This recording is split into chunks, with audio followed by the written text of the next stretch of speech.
King of Soccer, Gianni Infantino's plan to sell the soul of football could be final nail in FIFA coffin. The latest row over the sale of the World Cup may be the final nail in the coffin for the King of Soccer, Gianni Infantino. The FIFA president is facing increasing pressure over his handling of the U.S. tournament. FIFA claimed in its latest statement that its plan to sell off a stake in the World Cup was disrupted by incorrect media reports.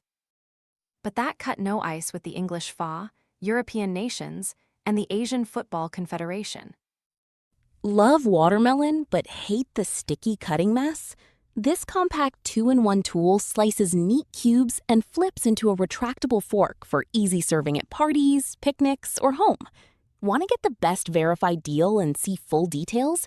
Visit grabdeal.us/3 right now. It is yet another controversy on a long list for the Swiss-born football chief. Ironically, he was hailed as the organization's savior when he was appointed 10 years ago. Infantino's unlikely route to sporting power began in the small Swiss town of Brig, an alpine transport hub for nearby ski resorts. As a ginger, freckle-faced youngster, he became president of his local amateur club, FC Briggleis, on the mandate that his mother would wash the team's kits. He is a pragmatist who likes to get things done, according to football insiders. And that means getting alongside everyone from President Putin. He collected a Russian order of friendship from him after the 2018 World Cup to President Trump, who calls Infantino the King of Soccer. Born in Switzerland to Italian parents, Infantino is fluent in French, German, Italian, Arabic, English, Portuguese, and Spanish. He added Lebanese citizenship to his passport collection under special rules for high-profile figures. His wife and the mother of his 4 children, Lina Al-Ashkar, is Lebanese. His steady rise started at UEFA in 2000, where he worked in the legal department before becoming Deputy General Secretary in 2007 and then Secretary General in 2009.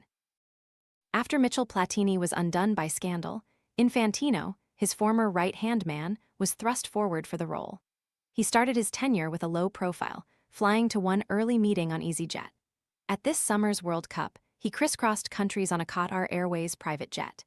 He pledged to rid football of its reputation for greed and corruption while looking after UEFA's interests. UEFA backed Infantino with £438,000 to support his campaign. 10 years on, few of his supporters in European football remain. FIFA stressed, "Nobody is selling football. This is not something we would ever entertain." But the sky-high prices for the U.S. tournament, Infantino's bizarre award of a Peace Prize to Trump, and now the links to Trump's family and the private investment World Cup plan may signal the end of his tenure. The plans to sell stakes in the tournament to private investors for $20 (15 pounds) are hugely unpopular. Infantino claims it is about the democratization of football worldwide, but the investor group for FFE would be led by Thrive Eternal. It was founded earlier this year by Joshua Kushner, the brother of U.S. President Donald Trump's son-in-law Jared Kushner. That has already led to accusations from Democrat Congressman Jamie Raskin that FIFA is going into business with the Trump family. Infantino became FIFA president in 2016 when he beat Asian Football Confederation President Sheikh Salman Al Khalifa by 115 votes to 88. He was due to stand for a 4th term in March. It had been anticipated he would be re-elected unopposed before the World Cup plan, which critics claim sells the soul of football. Associations around the world had already confirmed their intention to support the 56-year-old. But CONCACAF members are losing faith in Infantino. Nasser Al-Khelaifi, president of Champions League winners Paris Saint-Germain, is already being touted as his successor.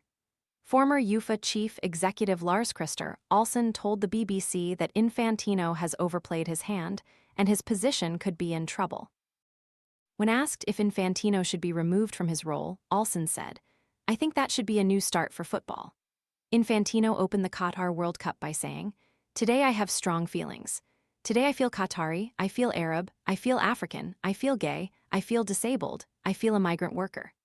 A total of 6,500 migrant workers from India, Pakistan, Nepal, Bangladesh, and Sri Lanka had reportedly died in Qatar since it won its World Cup bid.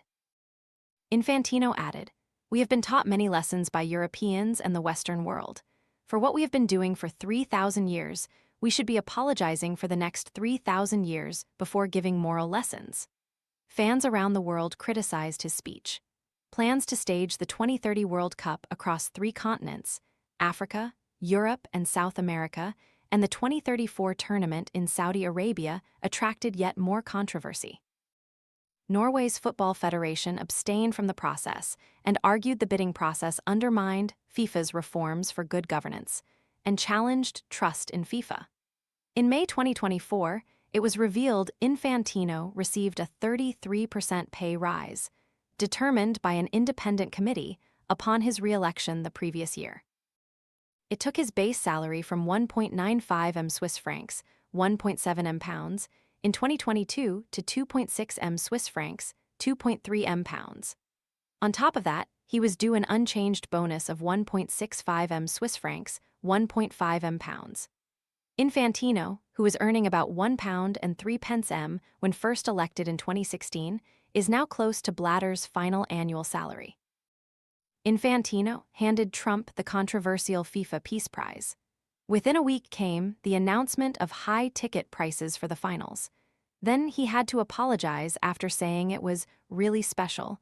No British nationals were arrested during the 2022 World Cup. His relationship with Trump was thrust into the spotlight when the U.S. president asked FIFA to overturn Folarin Balogun's one-match suspension.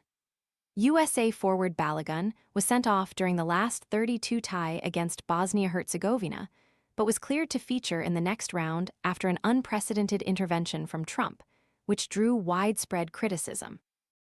Infantino has offered all 211 of FIFA's member associations $40 m, 30 m pounds, if they back his controversial plans to sell stakes in the organization's major competitions, including the World Cup.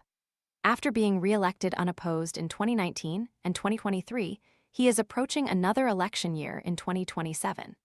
Infantino will be able to stand again, even though FIFA statutes limit the president to a maximum of 3 terms. His future is on a knife edge, though Asia and Africa, the 2 regions that have benefited from the hugely increased finances, hold almost half of the votes.